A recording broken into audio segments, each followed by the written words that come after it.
Yes, yeah. Yeah, that's.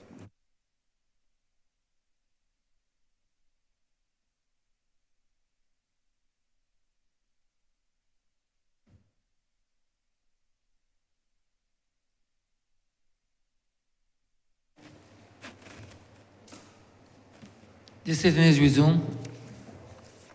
Mr. Speaker, you revert to papers. Honourable Vice Chair, Essential. Thank you very much, Mr. Speaker. I am commanded to lay the Fiscal Risk Statement 2023. Revert to government notices.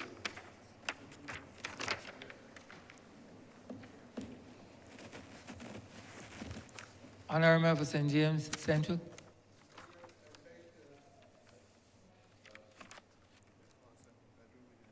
And to give notice of the following resolutions. Yeah. Mr. Speaker, I beg to give notice of the following resolutions that grant the sum of $227,721,147 from the Consolidated Fund and place it at the disposal of the government to supplement the estimates 2022 to 2023 as shown in supplementary estimates number 6, 2022-2023. I beg to move a resolution to grant the sum of $66,421,017 from the Consolidated Fund and to place it at the disposal of the government to supplement the estimates 2022 to 2023 as shown in supplementary estimates number 7, 2022 and 2023. Revert to government business, sir. Order number 13, in the name of the Honourable Acting Leader of the House, to move that the House resolve itself into Standing Finance Committee to consider the grant of sums of money for the service of this item. Honourable Member for St. James Central.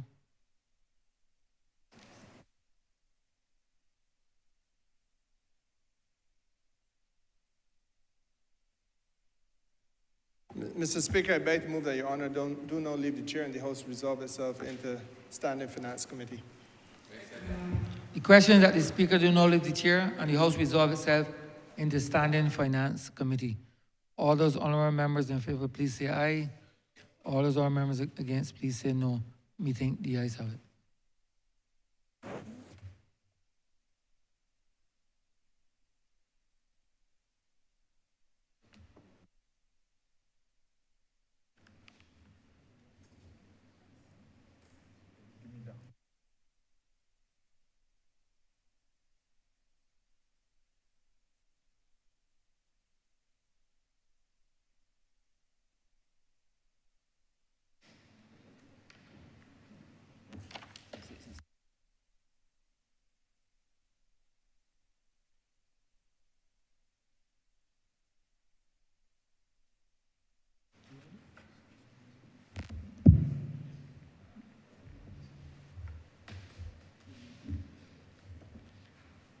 This Honourable House is now in Standing Finance Committee. Mr. Chairman, in the name of the Honourable Minister in the Ministry of Finance and Economic Affairs, to move the passing of a resolution to grant the sum of $227,721,147 from the Consolidated Fund and to place it at the disposal of the government to supplement the estimates 2022 to 2023 as shown in the supplementary estimates number 6, 2022 to 2023, which form the schedule to the resolution. Mr. Chairman, this is 13A. We propose that we stay in committee and do both of the resolutions before we report. So, in resolution number 6,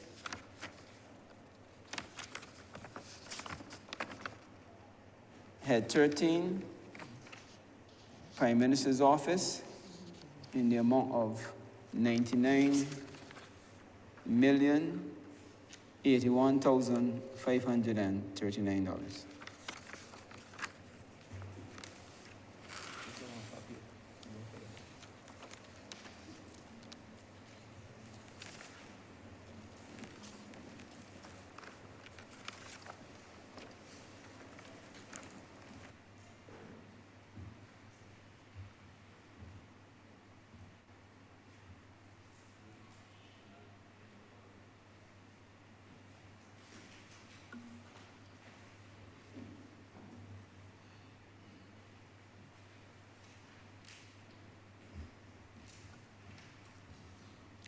Honourable Member, Christchurch, East Central.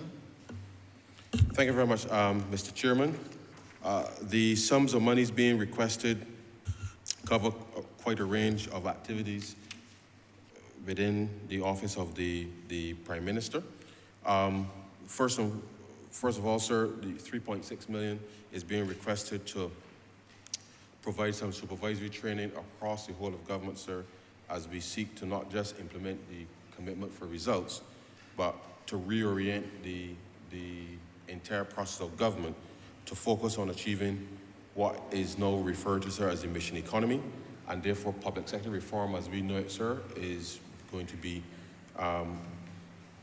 accelerated, if you like, sir, with respect to the monies being placed at the National Training Transformation Initiative, with respect to some work that we expect the University College of London to be able to execute on behalf of the government, sir, and therefore allow us to be able to improve, certainly, the delivery of services across the government of Barbados. Majority, sir, of the monies here will go to the Barbados Tourism Investment Inc., but for, again, sir, very specific purposes. You, just a few weeks ago, 2 weeks ago, 3 weeks ago, I don't recall now, sir, we came and we voted the monies to mobilize the start of the geriatric hospital. So an additional 40 million, sir, will be allocated in this to continue the work that certainly has already started, and I know that members of the public would clearly have seen, if they pass in the area of Honourable, all the activity that's taking place there, sir. Not just a groundbreaking, but literally construction starting, sir. As you can see, mounds and mounds and mounds of earth being moved, sir. And therefore, we anticipate that this 40 million, on top of what we gave a few weeks ago, the 10 million to mobilize that project, that this will go a significant way with respect to us being able to execute that project. And as you know, sir, we've already voted 30 million in next year's budget. And therefore, this is our commitment, obviously, to ensure that we can get through not just the next financial year, but to be able to get to conclusion as smoothly as possible, given that finances are in place. An extra 20 million, sir, for the Reclaiming Our Atlantic Destiny project, sir. As you are well aware, we'd already put out expressions of interest and design work, sir, which, as you know, the slave burial ground at Newton is going to be, in a sense, sir, recognized as part of how we expand our heritage economy, sir. And therefore, that is something that this will seek to be able to execute, and the BTII, as is doing with respect to the construction of the geriatric hospital, will also execute this particular project, sir, at Newton, in conjunction, obviously, with the Division of Culture, to be able to bring that element of our heritage economy, in a sense, sir, to life with respect to that. It will also include, sir, element of digitization of the archives. And as you know, our archives are second only to that of the British, sir. And therefore, that is something that we believe is an important element in respect of being able to build out the heritage part of the economy. And an extra $15 million, which is, again, to the Barbados Tourism Investment Inc., that will see works to be concluded with respect to Baxter's Road, the bus terminal, sir, and therefore be able to help accelerate some of the works that have already been started within the urban corridor, and therefore that is part of their bread and butter, so to speak, sir, with respect to being able to settle those matters. There's some monies, sir, related, 3.4 million, related to a subvention for the Barbados Defence Force. As you know, sir, our soldiers have done yeoman service and particularly risen to the challenge to assist the country, particularly during the COVID-19 pandemic, and therefore this supplementary for the BDF will help with their specific operations to bring them up to date, sir, with respect to their internal operations.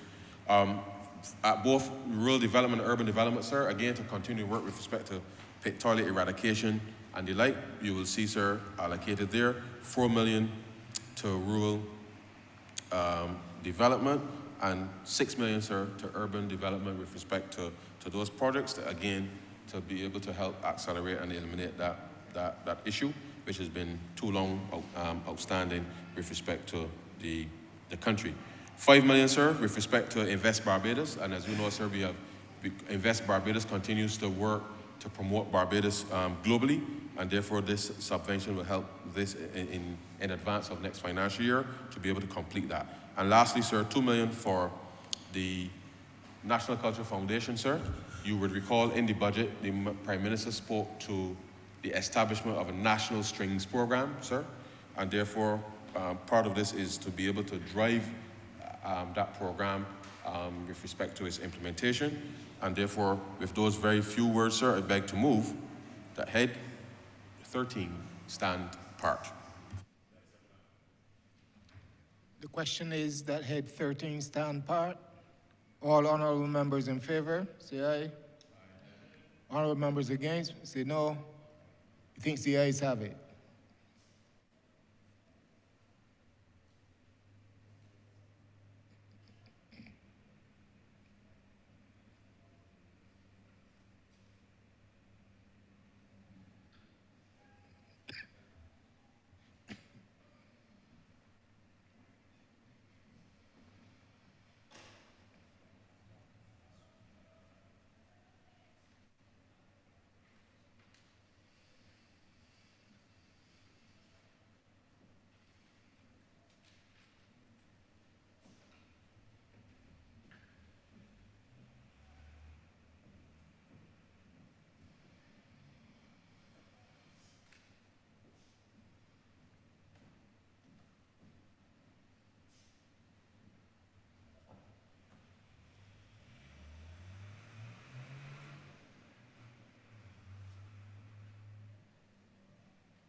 Head 15, Cabinet Office, in the amount of $315,497.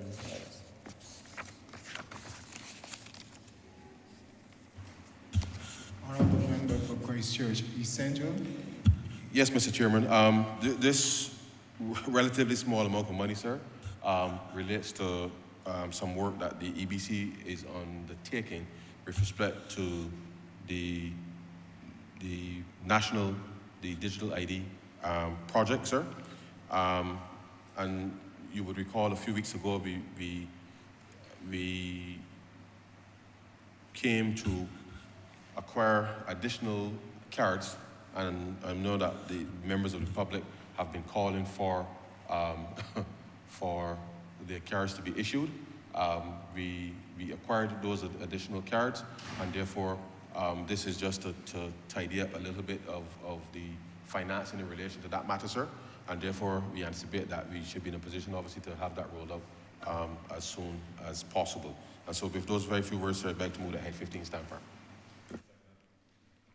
The question is that head 15 stand part. All honorable members in favor, say aye. Honorable members against, say no. Methinks the ayes have it.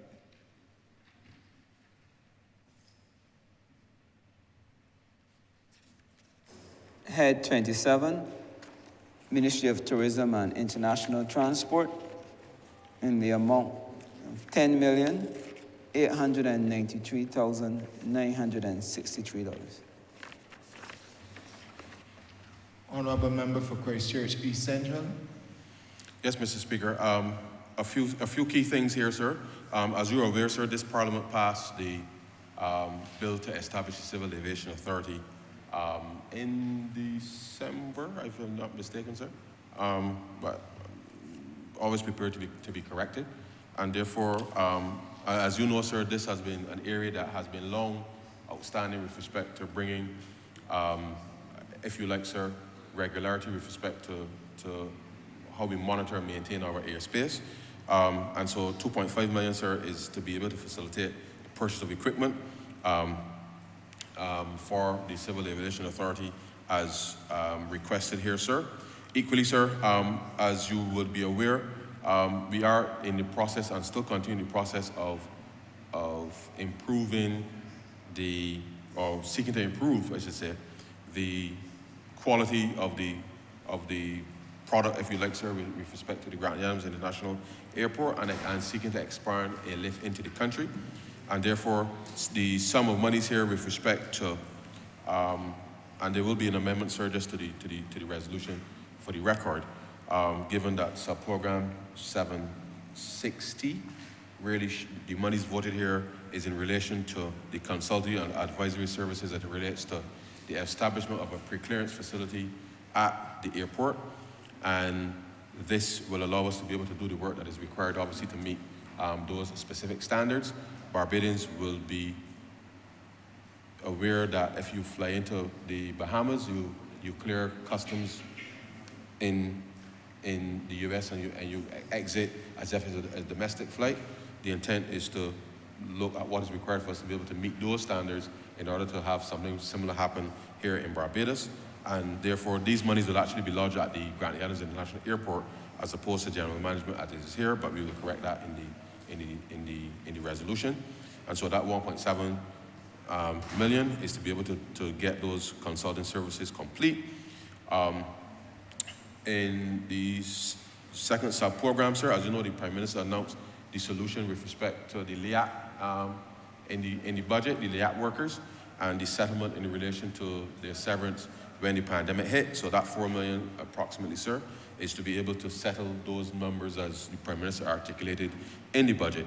And the 2.5 million, sir, relates to a payment that under the previous arrangement, because we had to exit the arrangement with the International Finance Corporation with the airport, this money, sir, is to be able to settle, well, to bring to account, because it's already been settled, bring to account the monies that had to be paid to the International Finance Corporation for the work that they are undertaken with respect to that particular project, which has now come to an end. And so, sir, with those very few words, I beg to move that head 27, Stand Park.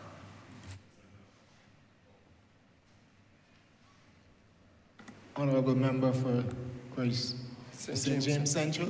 Mr. Chairman, sir, I just want to crave your indulgence to say a few words on this matter, because I think that this House has to, at all stages, be mindful of the very clear political purpose that we are supposed to be serving here. Now, sir, it would be emblazoned in your memory that part of the conversation which was stimulated over the course of perhaps 2-3 weeks ago when we went through the estimates exercise was that there were those people who alleged an inability to comprehend the growth strategy of the government. And there were those who, as on a parallel course to that, went down the road of saying that there were not enough details. Now, Mr. Chairman, this is an opportunity for us to talk a little bit, ever so briefly, about the details that these folks claim not to be able to understand. Perhaps the most important, sir, is the question of the creation of a U.S. pre-clearance facility at Grantley Adams International Airport. The fact of the matter is, Mr. Chairman, that outside of the United Kingdom, and not far outside of the United Kingdom for that matter, but only slightly behind in terms of the number of arrivals that we get into this island on a year-by-year basis, the United States follows immediately behind the UK as the second most or second best performing source market. It stands to reason, therefore, that a government that is serious about expanding the capacity to serve its major source markets has to do those things which make it more competitive with respect to that source market and facilitating visitors from the United States. A U.S. pre-clearance,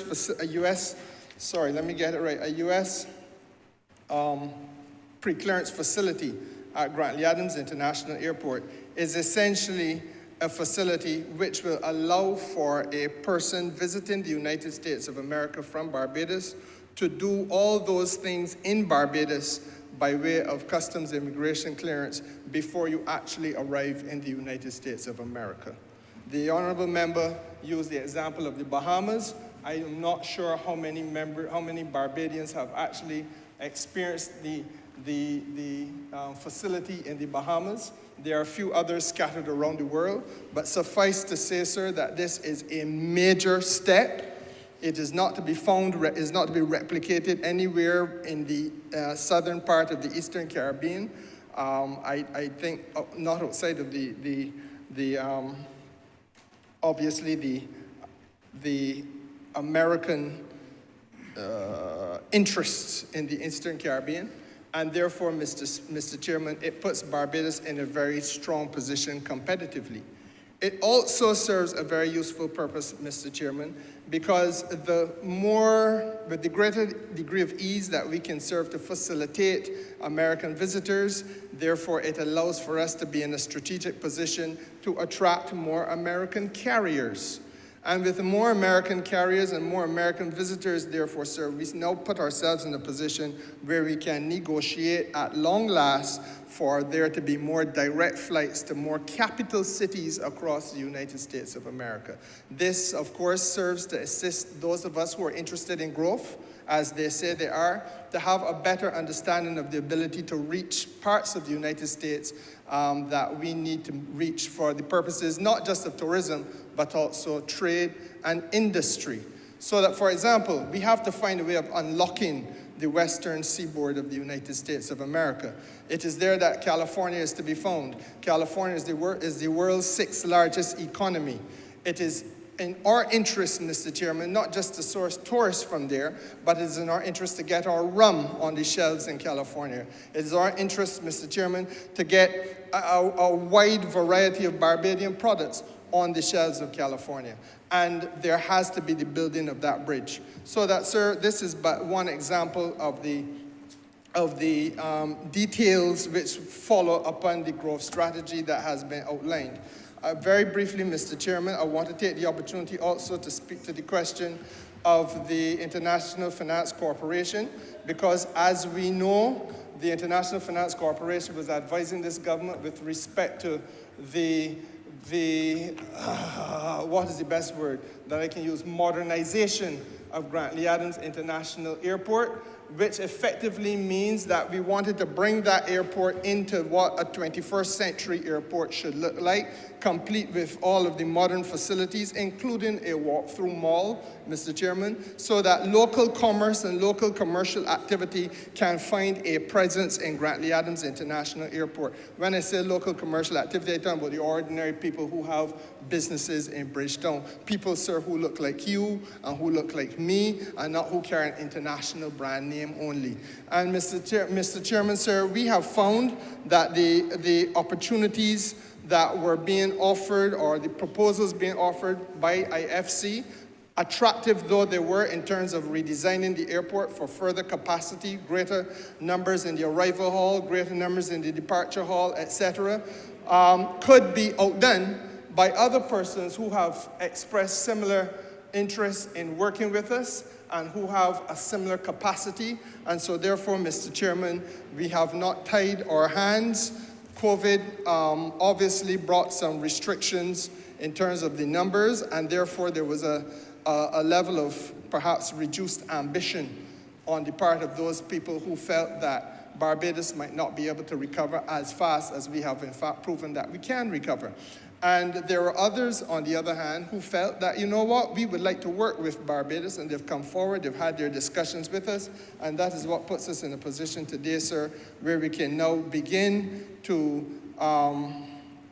put in place the required settlement for the International Finance Corporation's invoices in accordance with the termination provisions of the Financial Advisory Services Agreement and for the payment to Barbadian employees, sir.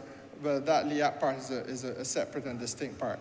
But it now puts us on a footing where we can now begin to start or to further advance the discussions that we've been having with other entities who we feel are better positioned to take us where we want to get and at the speed and pace that we want to get there. Those few words, sir, I just wanted to utilize the time available to me so that I could expand a little bit on the growth-related issues arising out of this supplementary. Honourable Member for Christchurch East. Mr. Chair, I just want to weigh in on the matter of the severance payment to ex-LIAT employees who are Barbadians. Sir, there seems to be some misconceptions swirling, and I often find it's necessary to clear up these things so people understand what it is the government is doing and why. Some asked why the government didn't pay the people their severance before. It is important, sir, that those who are paying attention to this development understand that LIAT and its operations were not based in Barbados. The employees, albeit that they were Barbadians, they were employed by a foreign country, and they were based effectively in a foreign jurisdiction, and they were paid in a foreign currency. It just so happens, sir, that they happened to be Barbadians. The obligations, the statutory obligations in respect of their employment fell to be considered by the foreign entity. So when that entity failed or severed or let go persons, their right course or right recourse was towards the government to whom they paid taxes, or the government that was responsible for taxing the entity. And that was not Barbados. In making the decision, sir, to cover the severance for the Barbadian employees, and it is important that people understand we are covering the Bajans. A lot has been swirling recently since Barbados made the announcement. I think another country has indicated that they're going to look to deal with their people, but then some are saying that no government, Barbados acted irresponsibly in settling the Barbadians when all these shareholders should have come together. Sir, quite frankly, we did what was right by our people. There was no... I just wanted to be clear. There was no legal obligation on the part of the Barbadian government to pay any severance to any employees of LIAT. I just want to make that pellucidly clear, sir. In the same way that the government of Barbados tried to help out those who suffered from the collapse of CLICO because it was the right thing to do and we recognized the hardship it was going to cause. When this initially happened, sir, the government stepped forward and they offered, I think, $2,000 to try to take the edge off in the hopes that this would have been settled. Years later, it has not been settled. And no matter what the legal position is, we recognize that there are persons who in good faith work for and service a Caribbean entity that nobody thought at the time was going to fail. At the end of the day, that entity provided services to Barbados. At the end of the day, we have Bajans who went out there in good faith and who expected that at the end of their working life, they would have something to fall back on, or if they were terminated before, that the resources would be there to do right by them. That was not the case. So in the same way, sir, that the government took upon itself a moral obligation to deal with those who suffered due to the collapse of CLICO, the government of Barbados, this government of Barbados, sir, took upon itself a moral duty to pay the ex-employees of LIAT who were Barbadians, who are living in Barbados, who have family in Barbados, who are Bajans, who are here now suffering. We took the decision to settle their expectations where severance are concerned, not the expectation of anybody else outside of Barbados, because there's no obligation to do that. It was simply, okay, Bajans, we're not seeing any light at the end of this tunnel for you. We don't want you to suffer anymore. It doesn't matter who is in the right, who is in the wrong, or who's supposed to do what. We, this government, we, your government, have said we will do right by you and we will pay you so you do not feel the sting of the collapse of a regional entity. And we have done that.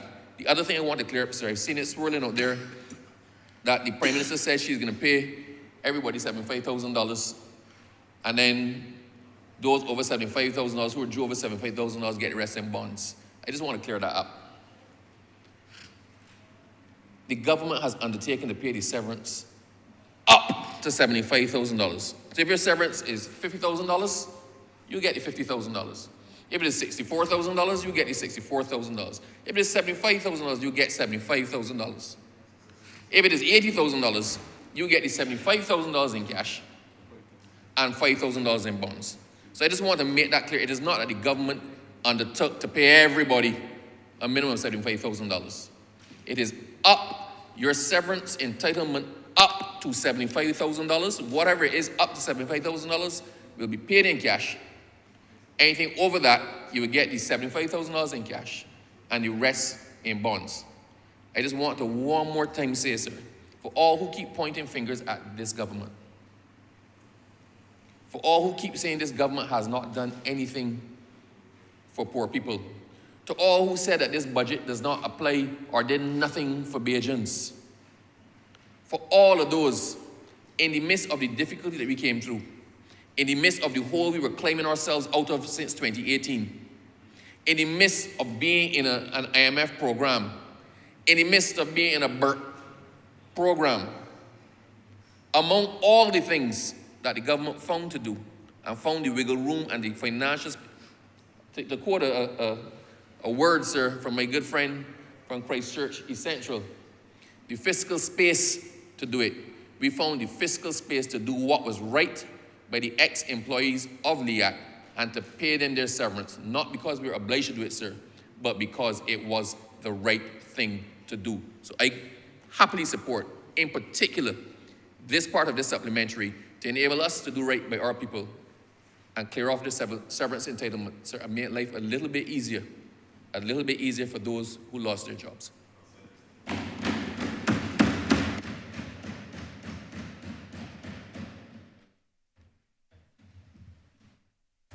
Honourable Member for Christchurch East Central. Thank you very much, Mr. Chairman. Let me thank honourable colleagues for their contributions.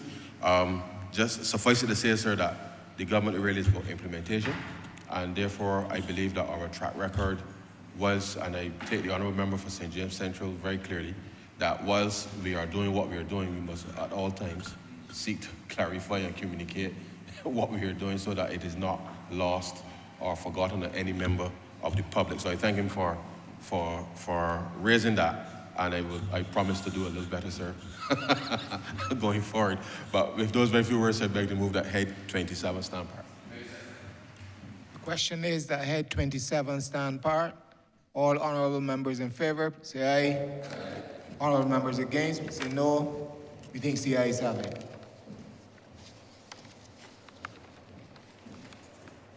Head 30, Office of the Attorney General, in the amount of $9,550,599. Honourable member for Christchurch East. 9,550,599. Mr. Chairman, the amount being voted under this head, sir, is to supplement certain expenses related to the Office of the Attorney General, sir. These would deal with some utilities that we have to clear up. And also the maintenance of property in one instance, sir, from belonging to the police service. The other thing as well, sir, is there's a sum, you see a sum of $8.6 million, which was voted to supplement the operations of the Barbados Police Service. Let us just say that the Office of the Attorney General, sir, is taking the fight against crime very, very seriously. We have heard quite often the comment from people that the criminals got better weapons than the police. The criminals got more firepower than the police. That the police run from a fight because they can't compete on a level playing field. But sir, the Office of the Attorney General has taken, and this government, sir, has taken the position that we are going to provision our police as best we can. The commitment was made that the full complement that's attributable to the police, that we're going to look to settle that within the next couple of years, that we're going to occupy all the posts. There was also an indication, sir, that there will be increased training from the police in many aspects. I know the police have done sensitivity training, sir, dealing with victims of domestic violence and how to handle family situations. I know the police have done increased training in forensics and other things, sir, and we recognize that the equipment, the technological level of the equipment currently being relied on by the police force, sir, was in many instances lacking. And we did, in many instances, a lot of things had not been replaced for years. The commissioner from the well of this chamber spoke about the fact that they needed to upgrade their bulletproof vests and need to do certain things and get better resources for the police in terms of the firearms that they use, upgrading them, because in many instances, sir, the police have been using the same firearms for the last 15 and 20 years. And everything has moved on, sir, including the firepower of the criminals. So this amount, sir, is necessary at the end of the year to complete our promise and our obligations to the police force, to take them into the next financial year in a good stead.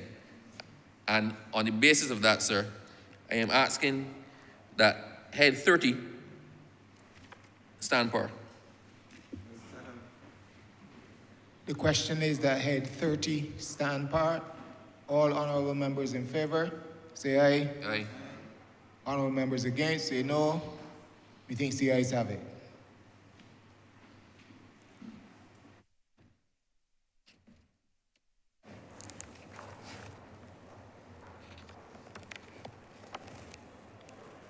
Head 32, Ministry of Foreign Affairs and Foreign Trade, in the amount of $2,161,966. Honorable member for Quay, St. James Central. Mr. Chairman, the sum of $2 million of this $2,161,966. No, $2,161,966 is supposed to go to the payment of overseas meetings and the CARICOM Cuba is supposed to go to compensate for the payment of overseas meetings and the CARICOM Cuba Summit, as well, sir, as the necessary increases in salary for locally recruited staff at several missions. Let me deal, first of all, Mr. Chairman, with the question of locally recruited staff at missions abroad. We are in the unhappy situation, Mr. Chairman, where we have to correct a problem that is of long standing. From as far back as 2008, public servants in Barbados would have received salary increases, and again in 2012, but those increases were not paid in commensurate manner across the network of external missions that Barbados has overseas. And so therefore, the locally recruited staff at those missions have been placed in a set of circumstances where there is not parity in terms of that which was happening here at Capital in Barbados. That obviously, sir, is a most undesirable state of affairs, and it has to be corrected. And so it has been, I dare say, my lot that within 4 months of becoming the minister, I have to correct a problem that existed since 2008 under the last administration. But this is how it is. The Prime Minister often refers to the government as being a government that functions almost like a vacuum cleaner, having to clean up the mess.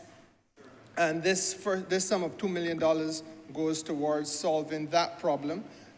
Quite frankly, Mr. Chairman, the reality is that some of those folks working at missions overseas would have been at minimum wage, and they would have been topped up by the Ministry of Foreign Affairs from time to time so as to keep them at minimum wage or slightly over. In many cases, sir, occasionally they would actually have fallen below. That state of contingency cannot continue. Clearly, they have to be kept in a set of circumstances where people representing Barbados must not be disadvantaged, must not be in a situation where their livelihood overseas is imperiled by virtue of the fact that inflationary trends spiraling overseas are outreaching their capacity to live comfortably. And that is what we are trying to correct here this afternoon. Mr. Chairman, with respect to the CARICOM-Cuba Summit, that summit took place in December. It was an excellent summit. The President of Cuba came and several heads of government or their foreign ministers from across CARICOM were present on the island. And the summit had some very, very concrete outputs. There are now memoranda of understanding and cooperation between CARICOM and Cuba, and more specifically, sir, memorandum of understanding between Barbados and Cuba with respect to educational cooperation, cooperation in cultural relations, cooperation in sports development. As you know, Cuba is an extremely powerful sporting entity internationally. Cooperation, Mr. Speaker, Mr. Chairman, with regard to agricultural development, with regard to healthcare, with regard to industry and industrial development, and of course, trade. And so, Mr. Chairman, that was the fruit of the CARICOM-Cuba Summit and the Barbados bilateral meetings with Cuba while they were here. The sum of $161,996, sir, is required to pay for increased health and workers' compensation insurance for the overseas missions at the United Nations, and that, sir, is fairly self-explanatory. And again, we would want to make sure that our workers who are representing Barbados so magnificently overseas are adequately taken care of in the appropriate way, and that we do not in any form or fashion replicate the disgraceful conduct of past administrations with respect to how they have treated the people of Barbados who are representing us outside of our shores. Thank you, sir. I beg to move that head 32 now pass. The question is that head 32 stand par. All honorable members in favor, say aye. Honorable members against, say no. I think the ayes have it. Head 33, Ministry of Home Affairs and Information, in the amount of $3,922,586.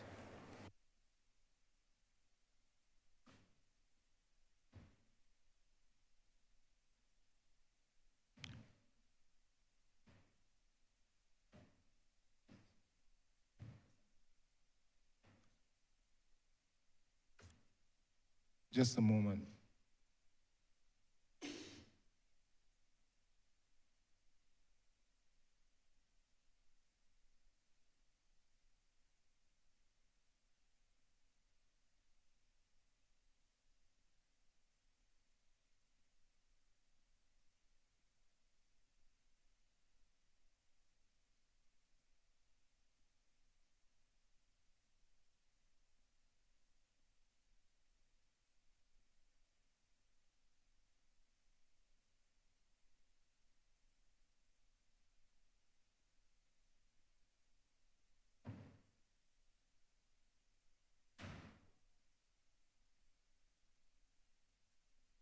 Honorable member for Christchurch East.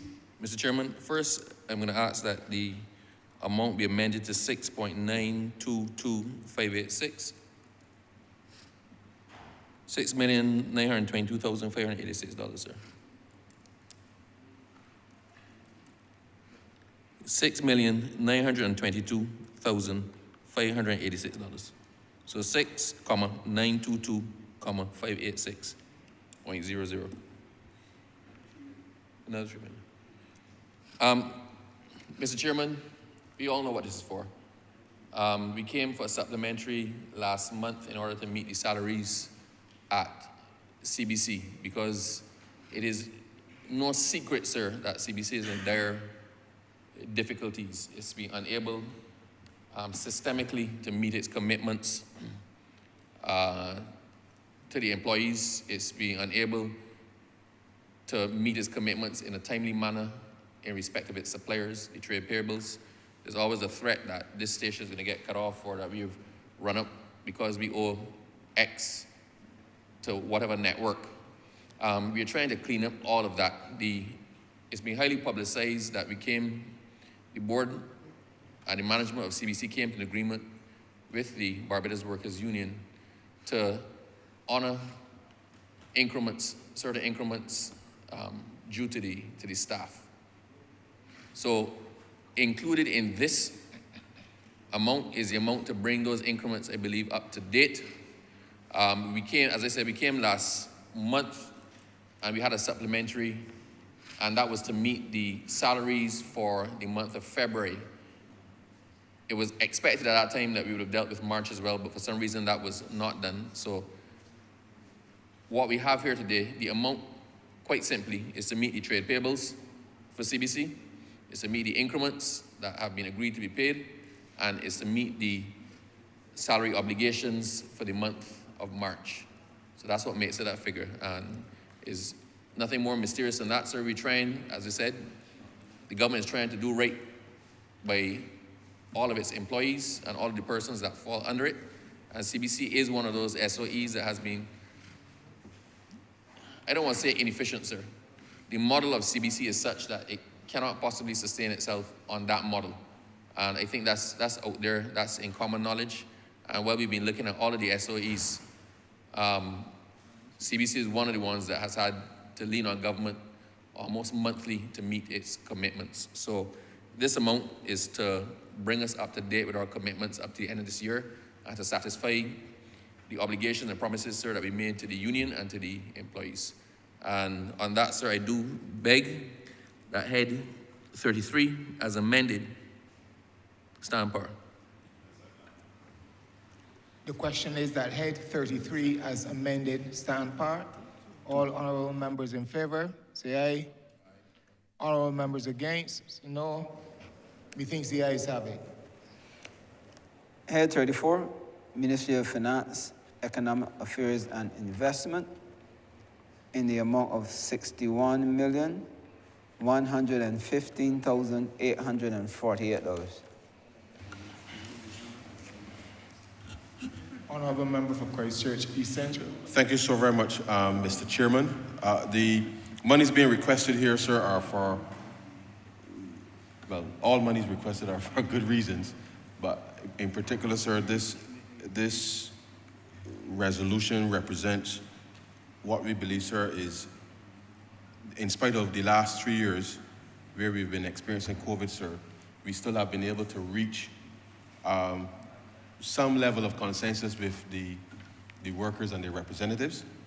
And therefore, we believe that the country, notwithstanding what we've gone through, will recognize that there is still a measure of regularity, sir, with respect to the management of our fiscal affairs, such that we were able, in spite of the circumstances that we were facing, that we were able to reach agreement with the unions in this country to be able to give, sir, public servants not just a salary increase, but to resolve for this particular fiscal year to be able to execute, sir, and give every public servant $1,500 as part of the wage settlement agreement.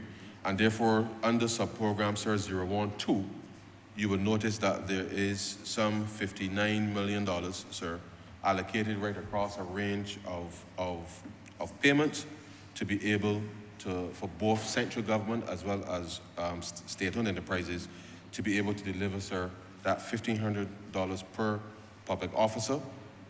There is a component as part of what was agreed to be able to ensure that for those persons for whom national insurance applied, you will see, sir, that the 103 employment contributions are there. And unlike, sir, the last government that failed to pay its national insurance contributions for public servants, which when we came to office, sir, you would recall, added to some $250 million that we had to settle as part of the arrangements which have now been settled, that we are remaining consistent with respect to that, and therefore that allows us to be able to give public servants, I believe, sir, some measure of ease. If persons check their accounts, if not today, sir, tomorrow, you should see that small piece of change, sir, into your account, and I believe that that will help go a long way, sir, to easing a lot of concerns. There's been a number of calls to to the ministry, sir, as to when we get city money. So I urge, in all seriousness, sir, I urge everyone just to bear in mind that we have been able to deliver this, and if not today, tomorrow, sir, as some persons, although it is real time, so it really should have been today, but definitely by tomorrow, as people check their accounts, sir, the monies should be available. If perchance, sir, it is not there, it is nothing to do with me in particular, but in all seriousness, sir, we are going to be doing this, and therefore it's something that we feel important to bring the resolution here, of course, to be able to give effect, sir, with respect to the payment of those salaries. Now, sir, an additional component here speaks to the Barbados Environmental Sustainability Fund, sir. As you recall, last September, sir, we did the definition swap, and part of the definition swap, sir, spoke to how we will divert interest savings from the restructured bond to be able to establish the work for the marine spatial planning. I'm sure the public clearly by now have seen the engagement that the Ministry of Environment and Coastal Zone have already started with respect to the consultations around the work there. This money here, sir, 2,566,913. This money has already been paid earlier in March into the fund. We're just bringing it. This is now bringing it to account, given that under normal circumstances, sir, as you know, debt service does not is statutory and therefore is required to be paid as it comes due. Because we had to divert these funds, we are now bringing, in theory, sir, a supplementary, just to say that that part of the established debt service which was agreed is now going to the Barbados Environmental Sustainability Fund, and therefore it is just a matter of bringing it to regularity in relation to that. The additional piece there, sir, well, there are two pieces. One for the Treasury, sir, and that relates to the payment of fees in relation to usage of credit cards and the like, sir, to settle payments, and that's something that we have to incur. And then lastly, sir, and very importantly as well, is sum of money, $246,520, sir, $520. And this relates to a specific consultancy, sir, which will help us to be able to set up the regulatory environment, sir. And I know we're not supposed to speak to things that are to come, but we've had a long set of work being done in relation to bringing the betting and gaming framework into the modern, in the 21st century. And this specific work, sir, is to allow us to be able to get the consultants in to be able to put the framework in place, sir, which will be the preparatory work, sir, for the establishment of what we hope to call a gaming commission, sir, which will oversee the betting and gaming sector, and to bring a greater level of regulation, if you like, sir, particularly given that there's been a proliferation, sir, of online gaming and a whole range of things, sir, that are now not subject to any specific regulation, sir, in Barbados. And so, sir, with those very few words, I beg to move, sir, that Head 34 stand part. Yeah. Honourable member for St. George South. Thank you, Mr. Speaker. Mr. Speaker, I'm one who follow instructions and follow them very well. and I've been asked to say a few words on this resolution as it relates to monies allocated to persons, $1,500 allowance. And I've been asked by someone in St. George South to tell the government, thank you.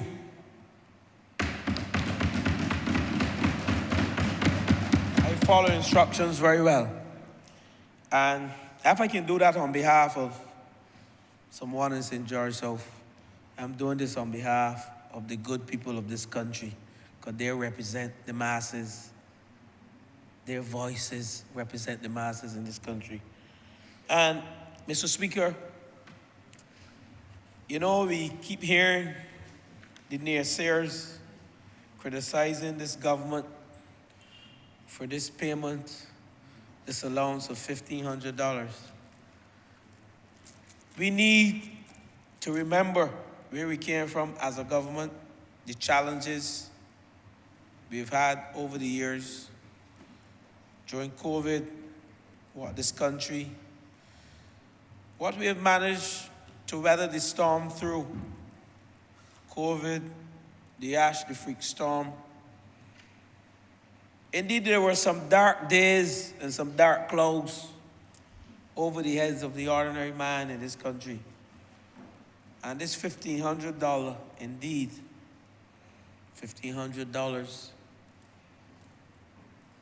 has been received with glee by the people of this country. And I spoke earlier today on housing. While it may not stretch as far, and we will discuss some other things later, I don't want to preempt the resolutions where persons will benefit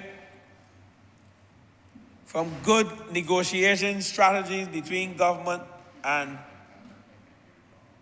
the unions in this country who look after the people of this country. And what we have done as a government is to recognize at an early stage when we came to office that workers have rights and workers have representation, and we ought to respect that. And I want to congratulate the unions as well for sitting down and getting the government, notice my words, bringing the government to a playing field whereby, a level playing field whereby the workers benefited from negotiations between government and union on behalf of them. And while people may say that the $1,500 is nothing, to those persons who messaged me and asked me to get up in this debate today to thank the government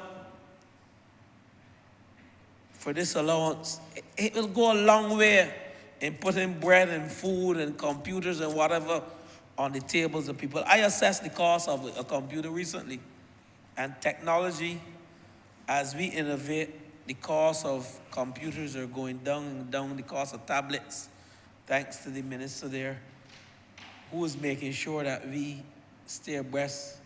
The member for St. Michael North, that's his duty, to make sure that Barbados and the imports and whatever you utilize in education remain competitive. And I'm happy that persons message me to say I can buy a computer for my son and my daughter from this money.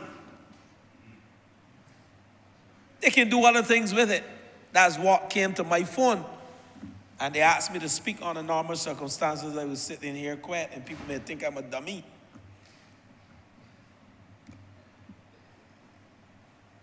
But member for St. Philip South, I had to rise on this occasion to represent the people, the masses of this country. Those who are at the bottom of the pyramid enjoy this money, $1,500 allowance. I know the member spoke about other things, but I am zooming in there on this $1,500 allowance.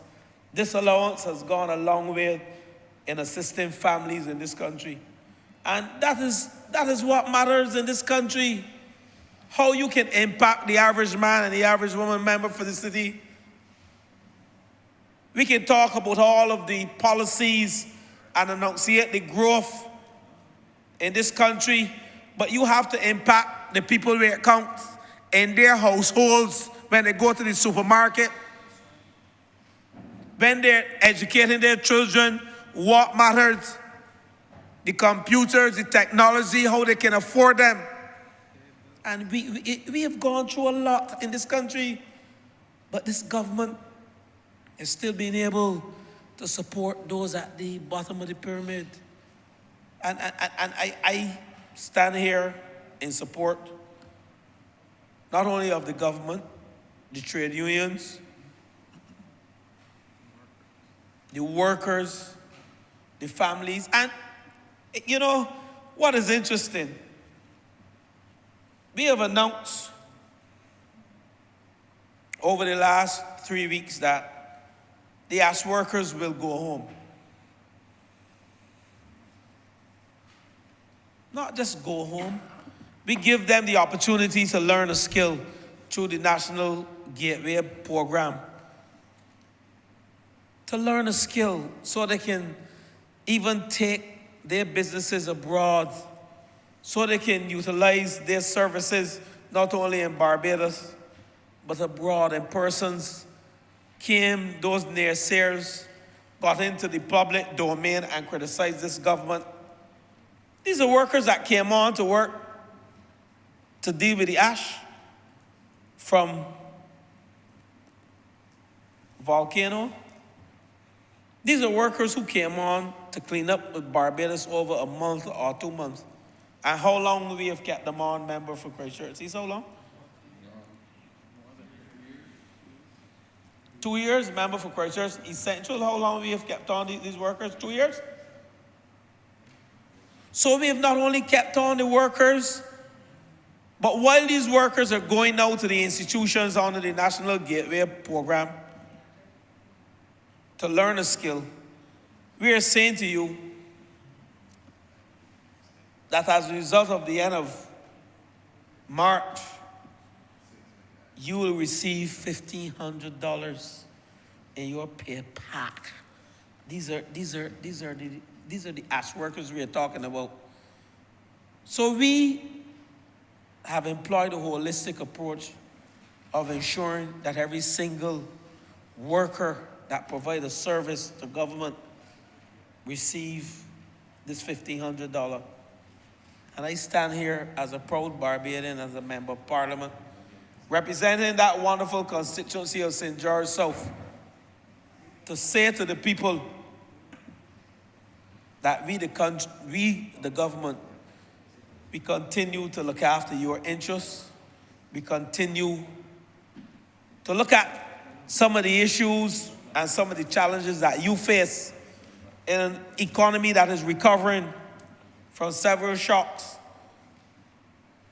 in an economy that is dealing with the rising prices internationally, oil prices, in an economy that is dealing with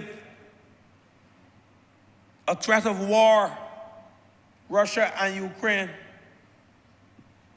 an economy that is dealing with inflation internationally, and an economy that has suffered as a result of an act of God, some call it.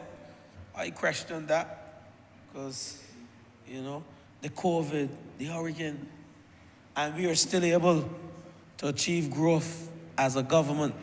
And the naysayers are criticizing what we have done. But you know what? The naysayers had the opportunity for 10 years to address the plight of the working class people in this country, persons who provide a service to this economy, to allow it to grow.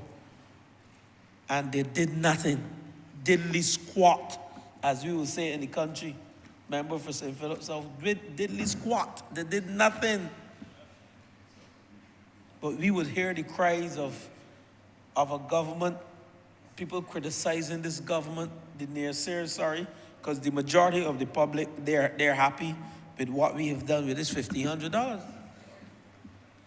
And they are criticizing the government, the naysayers, mounting platforms to send negative message across this country. But I say to them, Barbadians have had enough of the destructive criticism, and Barbadians are looking to a government to tell them something that is positive and in their interests and in their children's and family interests. And that is what we are doing. Gone are the days of the bread and fish politics.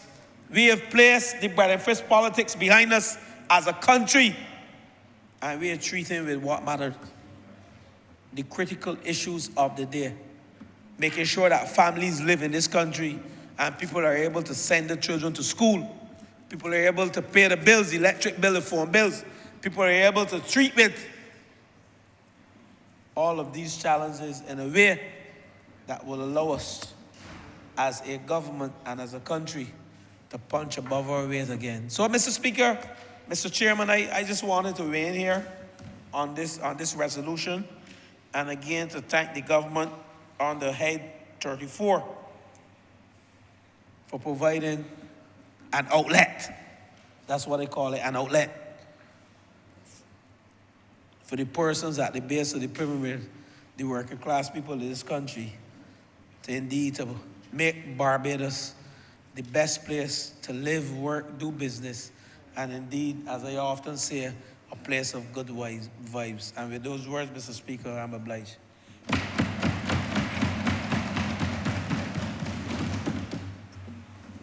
Honourable Member for Christchurch East Central. Thank you very much. Let me thank honourable members for St. George South for his contribution. And just to say, sir, that the government continues to work. I think the public certainly recognizes that.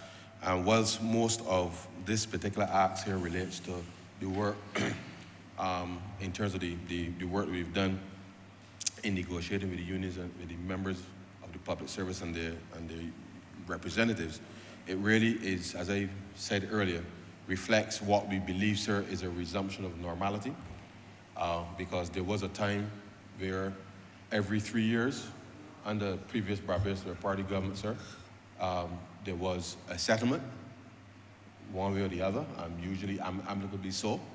And therefore, we hope that in this post-pandemic period, that we can have that type of approach whereby not just the management of the fiscal affairs, the growth that we are focusing on, sir, to be able to drive employment, investment, and opportunities, sir, for ordinary Barbadians, that it is not just for public servants to see a salary increase, but we hope that if the growth that we anticipate will come, that all Barbados, sir, will be able to go through a period similar, not dissimilar from what we saw in the previous Barbados Labour Party administration, whereby with regularity, sir, meaning stemming from management of the public finances, bringing confidence to the economy, that these are the kinds of things that would not be seen as outliers, but it would be something that would become, again, sir, normal part for the course in the economy. And with those very few words, sir, I beg to move the Head 34 stand part.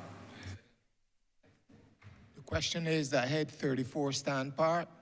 All honourable members in favour, please say aye. Honourable members against, please say no. Methinks the ayes have it. Mr. Chairman, Head 35, Ministry of People Empowerment and Elder Affairs, in the sum of $3,131,738. Honourable Member for St. Michael South. Thank you very much, Mr. Chairman. I will be very brief. I just want to, like most Barbadians, thank the government for the wonderful work that has been done, particularly for the most vulnerable over the last year. And though not this head, obviously my people are also affected by the $1,500, so I also am very grateful to see that they will be receiving these funds. Mr. Chairman, sir, the funds, sir, of $3.1 million for this ministry, sir, speak to two things. One is in relation to funds that are owed to the Transport Board, and the other in relation to grants to individuals from the Welfare Department. Persons may not be aware, but we often say that people ride free on the buses. That senior people ride free on the buses, but everything costs. And These funds, sir, are to cover the costs associated with covering the rides for the seniors on the buses, sir, at least partially, because some of the funds have already been assigned. And this is to ensure that we bring our numbers to book in relation to that, sir. It is also a good thing, I think, that members of the senior community have again taken to traveling on transport board vehicles, sir. You know, COVID at its height limited the movement of our seniors. And so this is a reflection that seniors are again on the move, sir. And so these funds of $981,000 are really to address that, sir, so that our seniors can continue to travel for free. You know, there are some people in St. Michael South who like to ride to St. Lucie to be able to enjoy the fresh air that is there and the hospitality of the northern people. St. Peter and St. Lucie. So this is to ensure that our elderly people, sir, are able to travel, our senior people, sir, are able to continue to do that. I should also say, while I speak of movement of the older people, that the senior games will be back this year after a break for COVID. And this is a matter that I will wish to address at another time, but again, because seniors are feeling confident and are on the move, sir, it is good to see that this is happening in Barbados. The other amount of money, sir, are for the welfare department to be able to do grants to individuals. And this is really the crux of welfare support in this country. This year, when I total the fees, the monies that were made available to welfare, I can say that this is the most money that has ever been made available to the welfare department in this country, sir. This government has attended to the needs of the poor beyond any other government, sir, in this country this year. I would really have to thank the ministers in finance, the Honourable Prime Minister, and my good friend, the Minister in the Ministry of Finance, who sits beside me here, sir, for this kindness on behalf of the poor and the needy and the vulnerable people of this country, sir, because they have told me, sir, you know, I met with a man in passing. He stopped me. I didn't even meet with him. He stopped me, and he was giving me, you know, a conversation. I want people to understand that ordinary Barbadians are not foolish, and they understand what is going on in this country. And ordinary Barbadians know that this government has done above and beyond to look out for their interests. And this man stopped me to thank me for the way that this government has looked out for them during COVID, sir. But these fees, sir, that are made of, these monies that are made available will cover all kinds of things, sir. There will be cash grants to cover babies, persons not receiving a pension, persons with disabilities, people with HIV, any adult who's unable to get food or rent. Sir, I should also say that a significant portion of the persons on the welfare list, when last I checked, were persons with disabilities.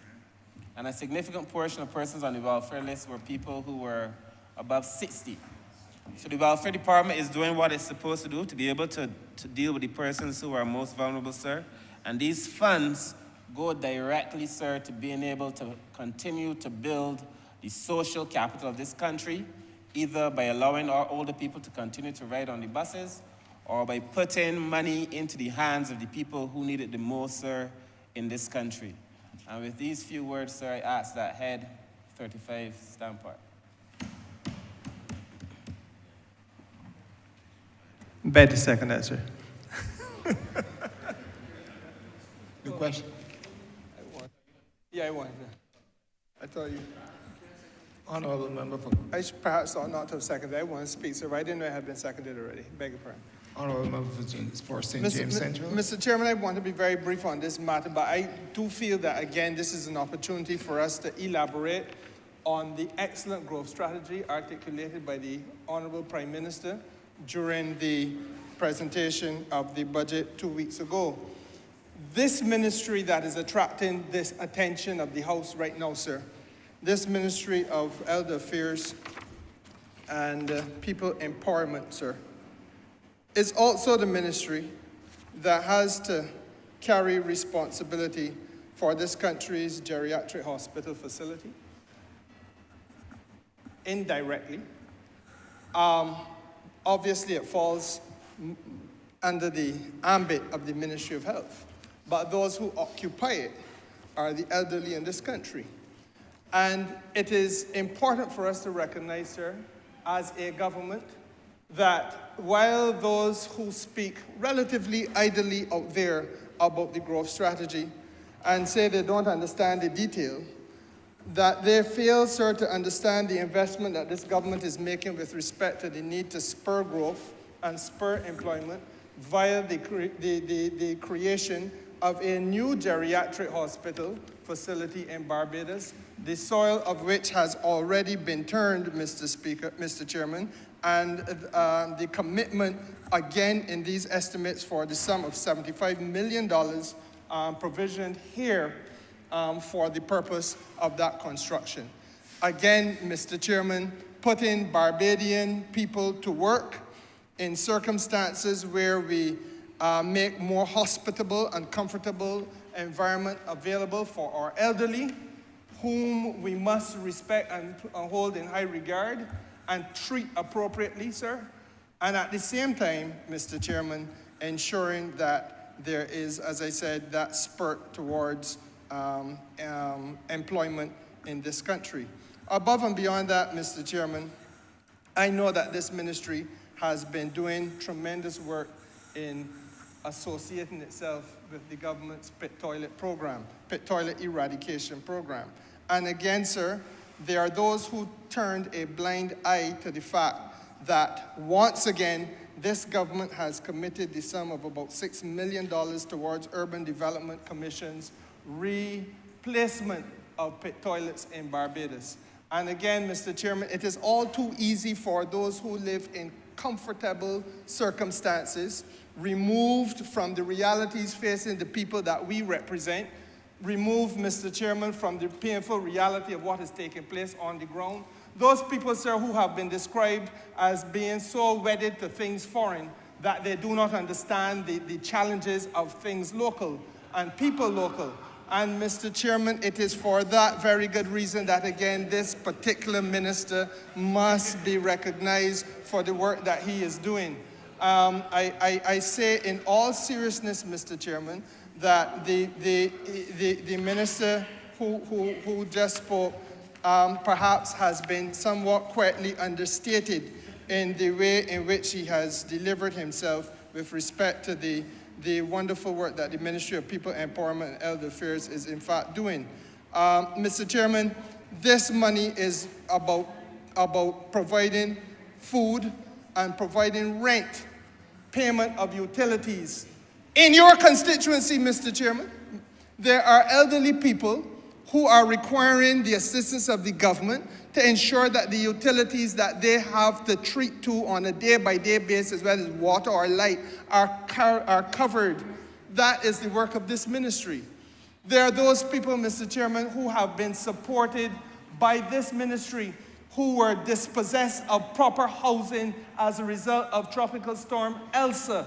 And there are people in Barbados, sir, who have been carried by the government, and I say carried in the context of given accommodation by the government since Tropical Storm Elsa, even unto this day, Mr. Chairman, and that is the work of this ministry. There are those people, Mr. Speaker, sir, who for other reasons find themselves homeless or in circumstances where they need to be accommodated by the government. And again, it is the work of this ministry. So, Mr. Chairman, I want to recognize that the sum of money which is budgeted, budgeted here, $3,131,738, directly as it speaks to some of these things, is exceptionally important. But as I indicated before, it is only tangential to some of the larger commitments which are being made by this government, and which sometimes we must now come and take time to itemize step by step, one by one, because I sense that there are those people who seem to think that a brand new geriatric hospital is going to just drop from the sky. We have not seen a brand new geriatric hospital in Barbados in perhaps nearly, I don't want to say 100 years, but it got to be approaching that. Over 100 years. Over 100 years. That's what this government's correcting. Breaking ground, sir, a century of what really in the last 30, 40 years has now to be looked at as neglect, quite frankly, of our elderly. And we create a fresh new hospital facility, $75 million being committed towards it, Mr. Chairman, to look after the mothers and fathers, the grandmothers and grandfathers of the country. And these people out there can only clatter their tongues and say that there is no detail, Mr. Chairman. And I'll go back to the pit toilet example. At what point does it become a priority for the new Democratic Labour Party to stop poor working class people from having to go out in pouring rain and make a trek in order to heed the call of nature? At what point does it become a matter on which they will join with us to correct that which they failed to commit resources to do for 10 long, painful years, Mr. Chairman? So that these are the things which are being done, and about which I must tell you, quite frankly, I rise to comment on, because these are the things that allow, if they want to hear about details, these are the details that allow for the human capital in Barbados to be invested in with a view to making the recovery even stronger. With those few words, Mr. Chairman, I want to thank you. Honourable Member for Christchurch East. Mr. Chair, I just raised to weigh in on this as well. Sir, my mother falls squarely under the ministry, sir, of the member for St. Michael South. My mother's 90. On her last birthday, she celebrated 90 years. So she got her 80. So it is important for me to ensure, sir, that we put ourselves in a position where we can take care of our elderly. Barbados, every week, you see the president shaking somebody's hand. Every week, you see another centenarian. Every single week. I understand that Barbados, sir, has the second highest incidence of centenarians per capita in the world. And we're behind one place, I think, in Japan, sir, a village in Japan, that the population is so small, quite frankly, that with less numbers than us, it counts more per capita. But this is something that needs to be studied. But the fact is, for all of us, sir, who came up having the benefit of the advice of the elderly who cared, parents who cared, grandparents who cared, the neighbor next door who cared, the maid at the school, at the primary school used to look out for you on an afternoon, who cared. We now need to do good by the people who did good by us. Sir, this government has done more. It has done more for the elderly and the disadvantaged in this country than any government before it.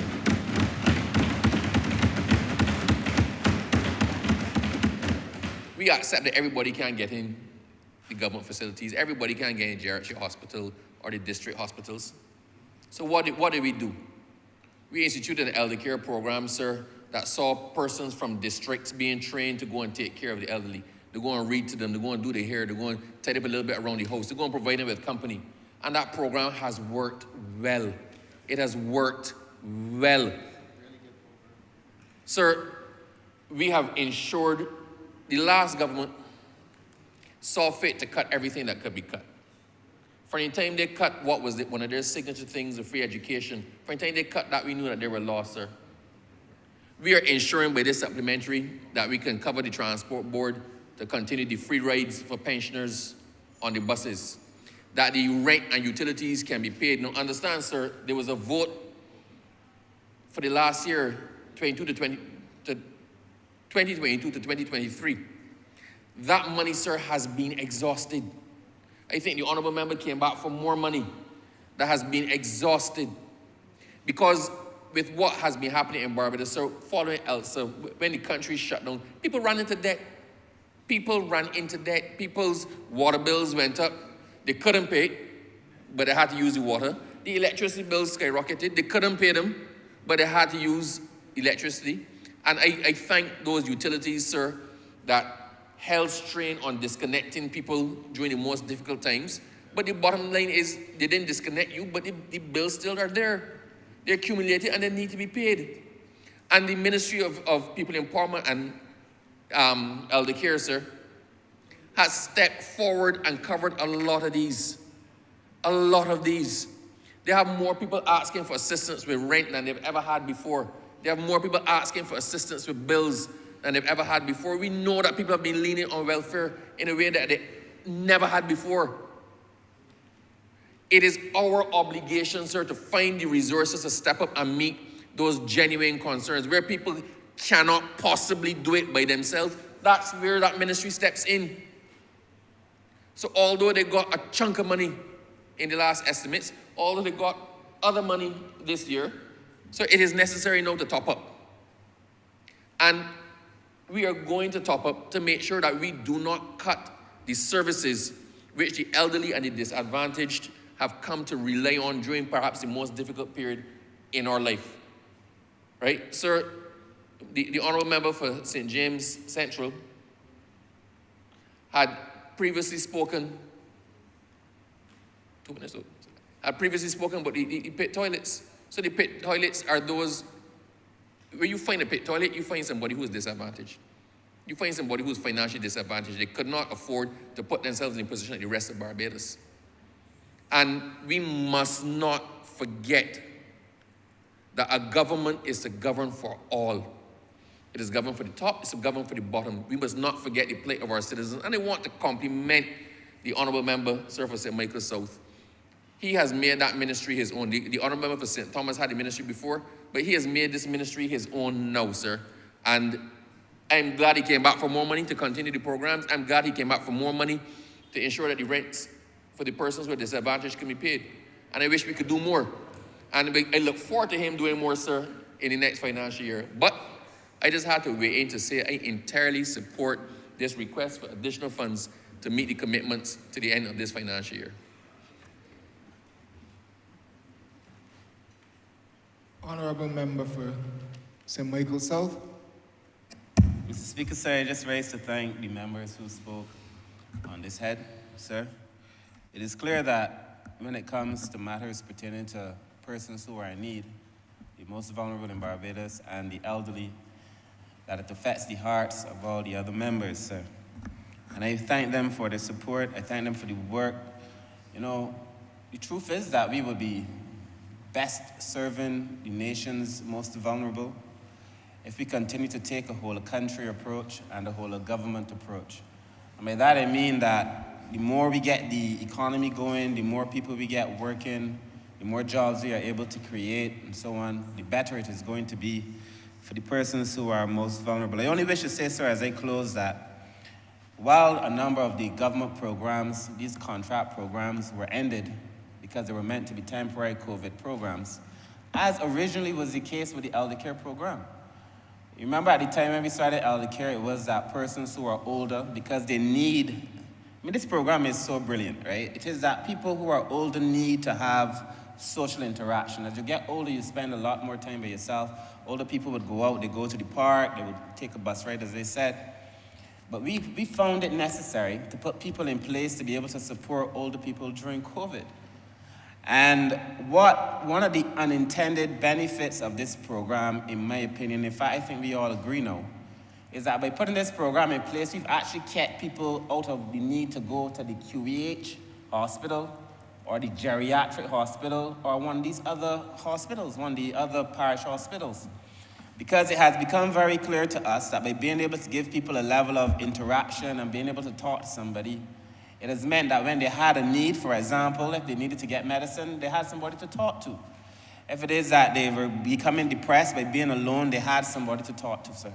And it is a testimony, sir, to the fact that this government truly cares, sir, about our most vulnerable, that this program for the elderly care program was not cut. So that the workers that we employed, sir, we brought on at the beginning of this program about 400 workers, sir. To be able to do this program, sir, those workers are still there. So that when other workers, sir, because of the exigencies of the time, of course, sir, we had to make some decisions, but the ones at the elder care program in the National Assistance Board are still there. We continue to support our elderly, sir. This program is a phenomenal program. It is phenomenally run, sir. We've taken the decision, of course, to pay for their NAS, and this year, sir, we've regularized it. We've had those necessary meetings, sir. So I'm very proud of the elder care program, sir. I think it has served its purpose. It continues to serve its purpose, sir. And thank you. And that these funds will go directly to the heart of people who need it the most. I want to thank the Honourable Member for St. James Central for his kind words. I want to thank my good friend, the Honourable Member for Christchurch East, also for his good words, sir. You know, people tell me that this ministry suits me. I don't know what that means, but I'm grateful that it suits me. You know, I think that the government has done phenomenal work on behalf of the poor. And there will come a time, Honourable Member for St. James Central, because I know that you care about this, there will come a time when we will have to, in much stronger terms than we probably will do today, defend the record of this government as it relates to what ordinary people got. This is the best deal, and I say so not only as the minister, I say so not only as the minister, I say so as a former manager of Child Care Board, a former director of social policy in the government, a former director of constituency empowerment in the government, as a former lecturer in social policy at the university for 10 years, as a former head of social development for the Canadian government in the Caribbean region, sir, for 5 years. I say so recognizing, sir, that all that was done before, though helpful, there was never a time as difficult as this, and never a response as brilliant and heartfelt as this, sir. And with these few words, I ask that Head 35 stands apart. The question is that Head 35 stand part. All honourable members in favour, say aye. Honourable members against, say no. Methinks the ayes have it.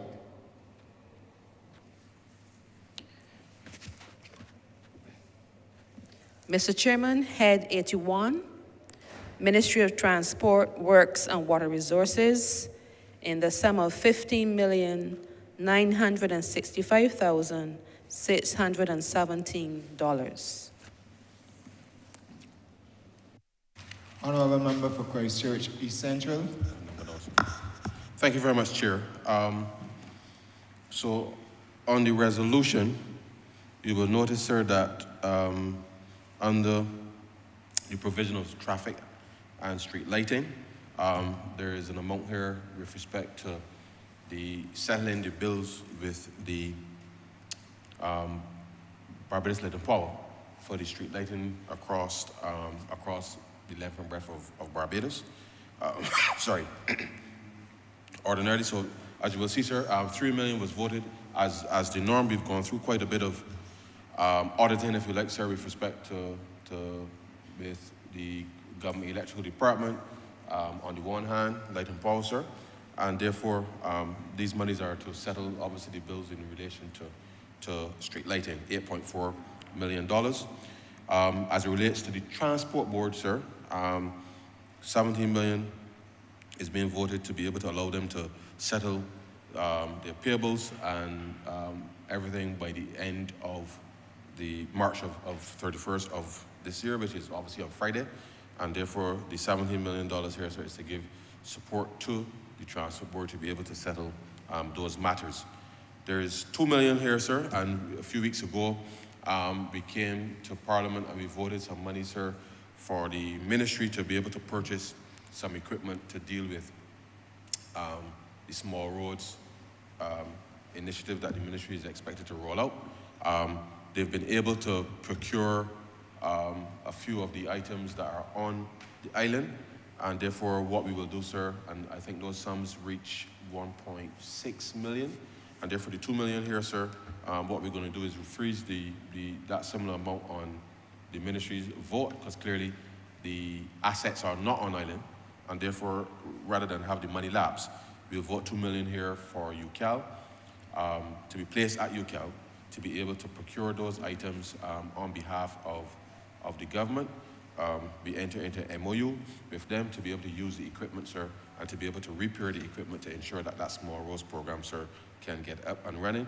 And therefore, this $2 million here is voted in relation to that. And so, sir, as you can see, we are in modernizing all of our internal systems and trying to make sure that, one, that the ministry can ensure that it stays up to date with respect to the selling of its bills in terms of utilities. And everybody knows, sir, in Barbados knows that obviously, like bills in the last year, and certainly given the relief that government has put in place, that electricity bills certainly, and the cost of electricity has gone up. And therefore, we're putting these monies here to be able to allow them to be able to settle those bills. And so with those few words, sir, I beg to move that head 81 stand part. The question is that head 81 stand part. All honorable members in favor, say aye. Honorable members against, say no. Methinks the ayes have it.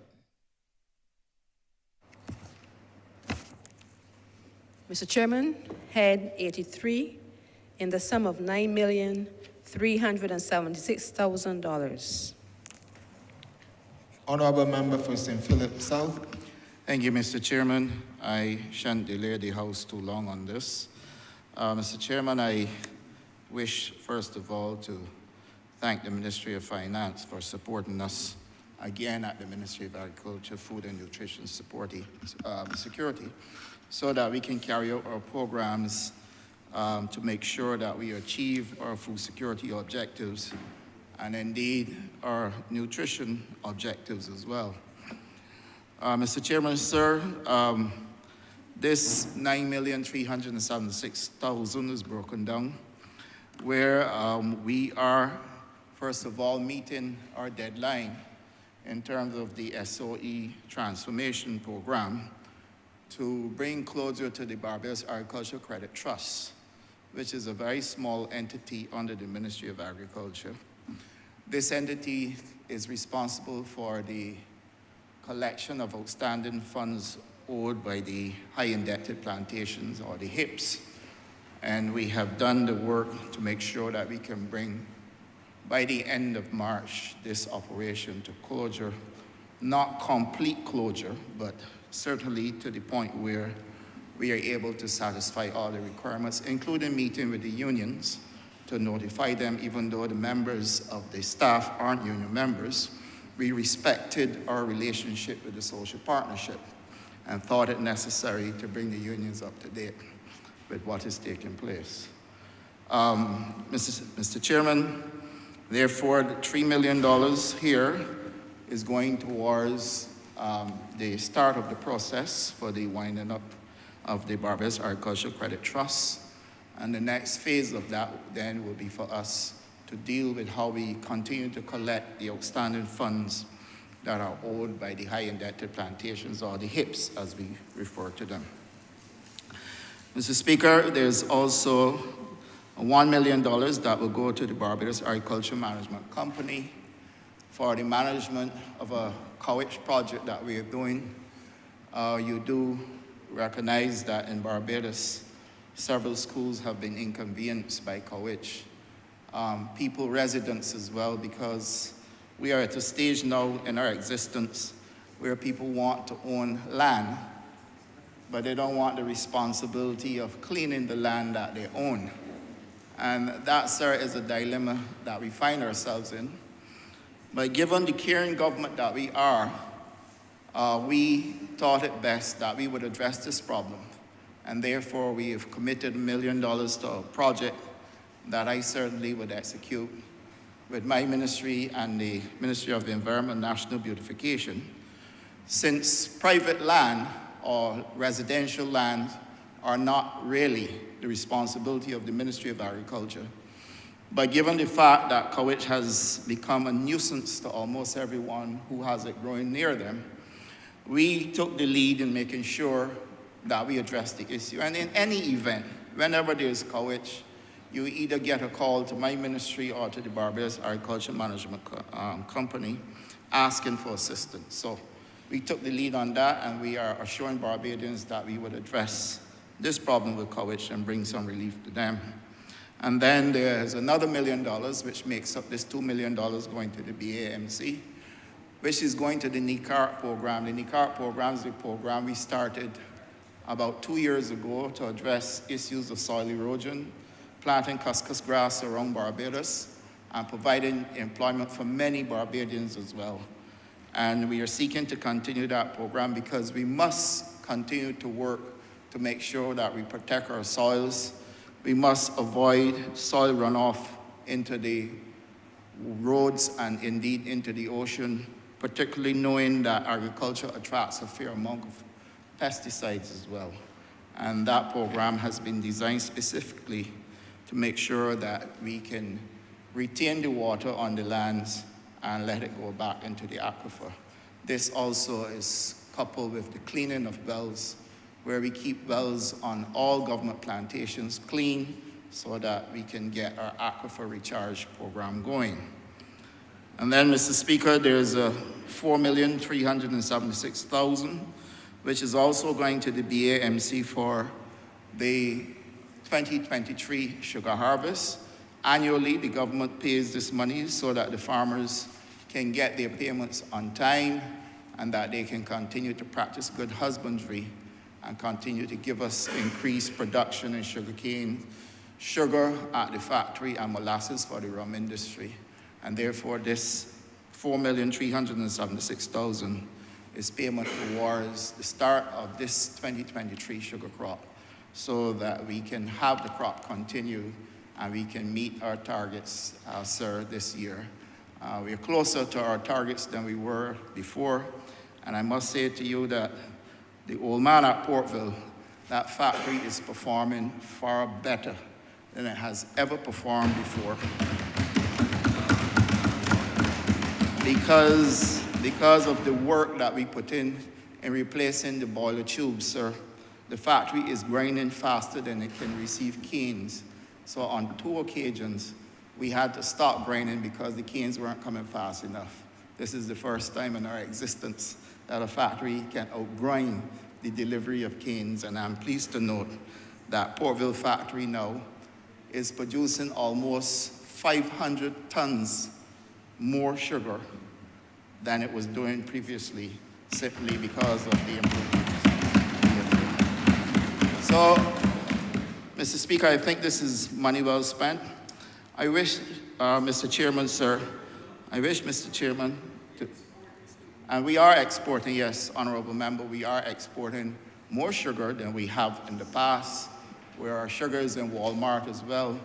We export into Trinidad, to St. Lucia, where we just did a shipment to Miami, where from that broker that purchased the sugar from Barbados actually has sugar in Africa now on the supermarket shelves.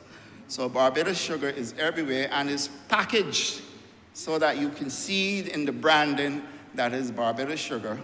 And we now do have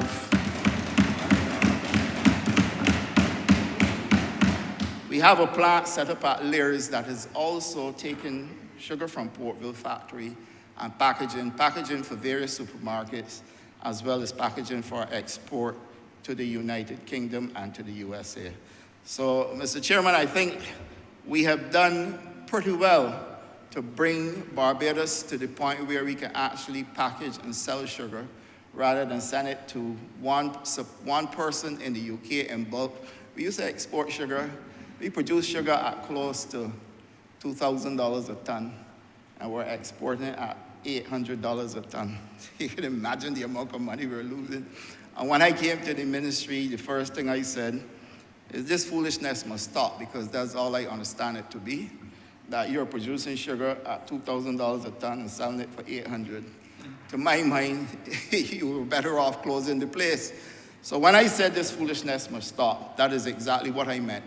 So that we are now getting as much, first of all, we got greater efficiencies and we are bringing down the cost of producing sugar.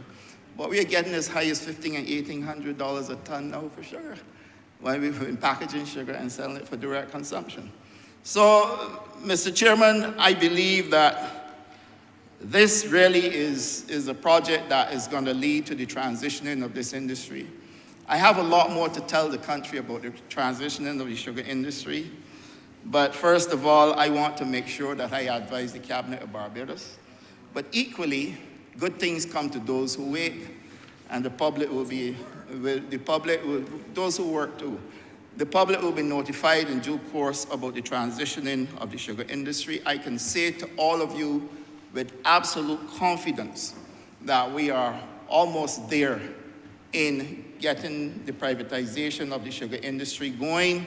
It is going to be a completely privately owned industry with private sector investment in this industry, which is going to be historic for Barbados. And so, Mr. Speaker, sir, when you add what we are doing in agriculture to all the other sectors in this country, increase in salaries for public servants, sir, twice in 5 years, sir, free education from primary right through to tertiary, sir, pension increases as well. Mr. Chairman, free bus fares, new buses, new garbage trucks, 2 years of a pandemic when your economy wasn't doing anything and we were still able to maintain these services to the country and to the people. Sir, at a time when we were tested and stretched beyond the norm to be able to keep a country afloat, sir, I believe, Mr. Chairman, we have done an extremely good job in keeping Barbados going, sir, and being able to borrow money at preferential rates. And people are constantly criticizing and talking about where borrowing money and where the future is going to be. Where can you go and borrow money with a moratorium at preferential rates, sir, when we were previously in the hands of the Democratic Labour Party as a government, sir?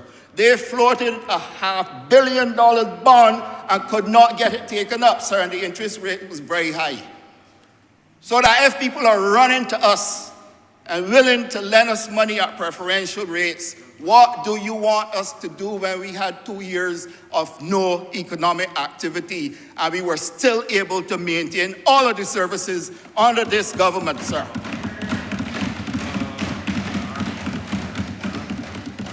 So that, Mr. Chairman, with those few words, I wish to thank you and beg to move that Head 83 do stand up. Oh, sorry. Honourable Member for St. James. I beg to second. Honourable Member for St. James South.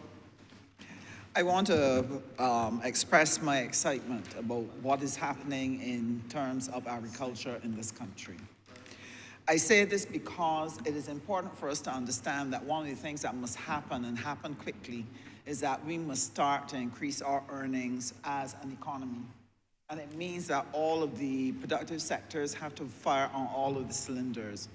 And I want to congratulate the tremendous work that has been done by the Honourable Member for Philip South, who has worked tirelessly over a long period of time with his team, a very able team, to be able to start and push agriculture in this country. What does it mean for me? I'm in foreign trade. I need to see trade happen. I need to see goods exported. I need to see foreign exchange earned. I need to see expansion of enterprises. I need to see that we have opportunities for our young, and it can only happen, sir, if we are able to increase our exports, especially in the area of agriculture and the agro-processed products, which are going to be very important for the future, because this is where we're going to get our foreign exchange earnings from.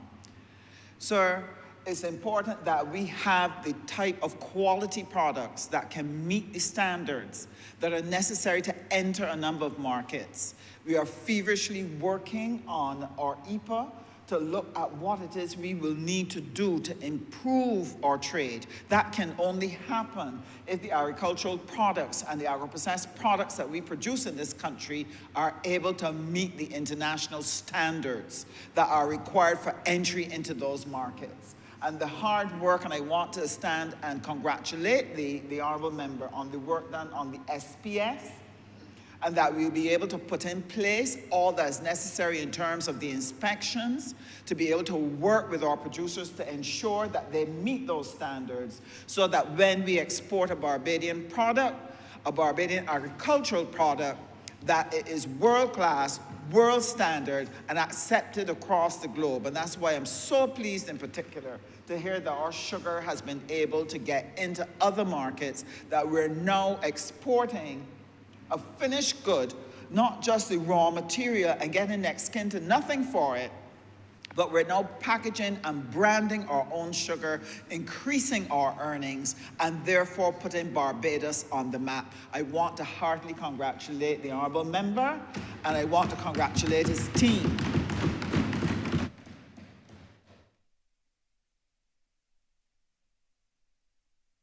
Honourable Member for St. Philip South. Mr. Chairman, let me thank the Honourable Member for St. James South for her support. Only today we did a groundbreaking ceremony at Duke's for the University of the West Indies Research Park, as well as part of the work we're doing in the Ministry of Agriculture. And that project is a project that came about through land that was donated by the Edgell family. The Edgell family had land that was under the control of the BACT as one of the HIPs, one of the plantations that were in that program. And they donated 28 acres to University of the West Indies, and today we broke ground on that land to see the reality of that park coming into fruition, sir. Sir, so I wish sincerely to thank again the Ministry of Finance and beg to move that this head do stand part. The question is that head 83 stand part. All honourable members in favor, say aye. Honourable members against, say no. Methinks the ayes have it. Mr. Chairman, just for our records, the supplementary estimates number 6, 2022 to 2023 was amended in the sum of $230,721,147. Honourable Member for St. James Central. Mr. Chairman, I beg to move that you now report progress to His Honour the Speaker and ask for leave to sit again. The question is that I do now report progress to His Honour the Speaker and ask for leave to sit again. All honourable members in favour, say aye. Honourable members against, we say no. Methinks the ayes have it.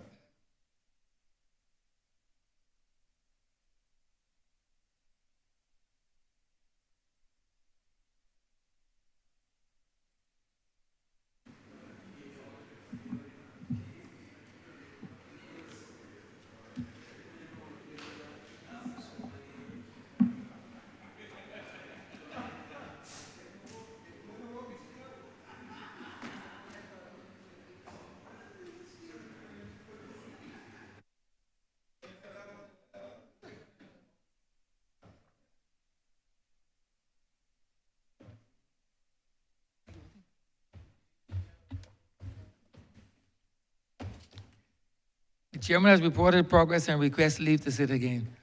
Honourable Member from St. James Central. Mr. Speaker, I beg to move that the Honourable House be suspended for a period of 10 minutes. The question is that this honourable chairman be suspended for 10 minutes. All those honourable members in favour, please say aye. Those against, please say no. Methinks the ayes have it. This honourable chairman stands suspended for 10 minutes.